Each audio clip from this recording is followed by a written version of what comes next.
আজকের যে কাঠফাটা রোদ, এই রোদ কিন্তু আসলে এই গেল কয়েকদিনের যে বৃষ্টি, সেই বৃষ্টি ছাপিয়ে আজকের যে রোদ, তাতে কিন্তু আসলে বাইরে বেরোনোর জো নেই। এমন একটি পরিস্থিতি হয়েছে কুড়িগ্রামের গোটা আকাশ জুড়ে। কিন্তু ঠিক সেই সময়টায় আমি এসেছি কুড়িগ্রামেরই একটি এলাকায়, দুধকুমারের পূর্ব পার। এটি হচ্ছে যে মাদারগঞ্জের পাশের একটি এলাকা, কচাকাটা থানার এলাকায়। এটি হচ্ছে যে কুড়ার পার ভ্যালকারচর। এখানে এই স্থানীয় যে লোকজন আছে তারা কিন্তু, আমরা এসে যেটা দেখেছি যে এখানে দুধকুমারের পাশে দাঁড়িয়ে মানববন্ধন করছে। এই মানববন্ধনে প্রায় সহস্রাধিক লোককে আমরা দেখছি।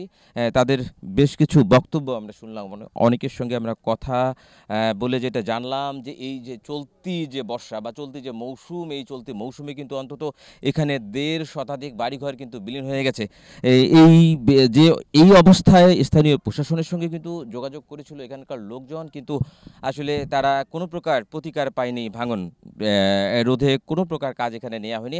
এখানে আছেন এইখানকার স্থানীয় ইউপি চেয়ারম্যান। আমি ওনার সঙ্গে একটু কথা বলতে চাই। এই যে আমরা এসে দেখলাম মানববন্ধন, আপনিও বক্তব্য রাখছিলেন, আসলে এই যে এবারে কি অবস্থা, কতগুলো বাড়িঘর এখানে ভেঙেছে, আর আপনারা আসলে পানি উন্নয়ন বোর্ড সহ স্থানীয় প্রশাসনের সঙ্গে কথা বলেছেন কিনা, কি বার্তা দিয়েছে তাদেরকে যদি একটু জানান। আমরা পানি উন্নয়ন বোর্ডে এবং স্থানীয় প্রশাসনের সাথে বারবার কথা বলেছি। ওরা আশ্বস্ত করে, কিন্তু কোনো কাজ হচ্ছে না, শুধু আশ্বস্তই করে।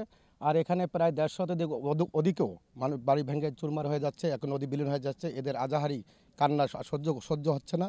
তাই সকলে আমরা আজকে মাননীয় প্রধান উপদেষ্টার কাছে দৃষ্টি আকর্ষণ করে দাঁড়িয়েছি আমরা নদীর পাড়ে, যে আমাদেরকে রক্ষা করুক, আমাদের জীবন রক্ষা করুক। এই বসত ভিটা না থাকলে আমরা কোথায় থাকবো, কোথায় যাব, এই হিসেবে দাঁড়িয়েছি।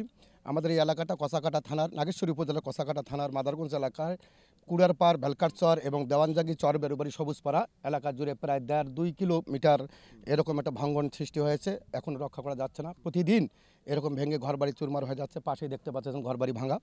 তাই আমরা তাদের কাছে বিনীত অনুরোধ, অন্ততপক্ষে জিএ ব্যাগ দ্বারা আপাতত ভঙ্গনটা রক্ষা করার জন্য বিনীত অনুরোধ করছি, তারা যেন ভঙ্গনটা রক্ষা করে।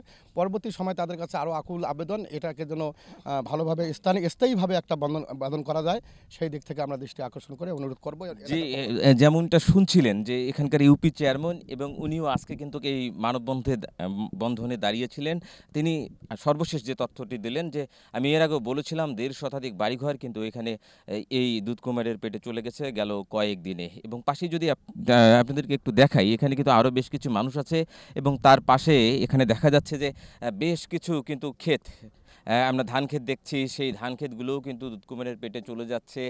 এবং কয়েক হাজার হেক্টর জমির ফসল কিন্তু এখানে দুধকুমারের পেটে গেছে, এমনটাই কিন্তু আমাদেরকে জানিয়েছেন এই এলাকাবাসী। সব কিছু মিলে আমি কিন্তু এখানে আসার পর স্থানীয় পানি উন্নয়ন বোর্ডের সঙ্গে কিন্তু কথা বলার চেষ্টা করেছিলাম। তো পানি উন্নয়ন বোর্ডের যে নির্বাহী প্রকৌশলী রয়েছেন কুড়িগ্রামের, উনি আমাকে যে তথ্য দিয়েছেন যে এই স্পটটি, এই ভাঙন কবলিত জায়গাটি কিন্তু তাদের নিরীক্ষে রয়েছে, এবং তারা যেটা বলছেন যে এখানে তাদের লোকজন এসে দেখেও গেছে। তারা এখানে জিও ব্যাগ ফেলে আপাতত জরুরিভাবে কিন্তু ভাঙন রোধের ব্যবস্থা তারা করবেন, এমনটাই কিন্তু আমাকে বলেছেন। তবে স্থানীয়দের যে অভিযোগ, এমন ঘটনা কিন্তু ইতোপূর্বে আরও বেশ কয়েকবার ঘটেছে। যখন পানি উন্নয়ন বোর্ডের সঙ্গে স্থানীয় লোকজন যোগাযোগ করেছে, তারা কিন্তু তাদেরকে আশ্বাস দিয়েছে বারবার, কিন্তু কোনোবারই কিন্তু এইখানে জরুরি ভিত্তিতে এরকম কোনো কাজ হয়নি। একই সাথে হচ্ছে এইখানকার প্রকল্প নেওয়ারও কিন্তু দাবি ছিল এলাকাবাসীর, তেমন কিন্তু কোনো প্রকল্প নেয়ার চেষ্টাও করেনি পানি উন্নয়ন বোর্ড। তবে এবার যেহেতু আশ্বস্ত করেছে, এবং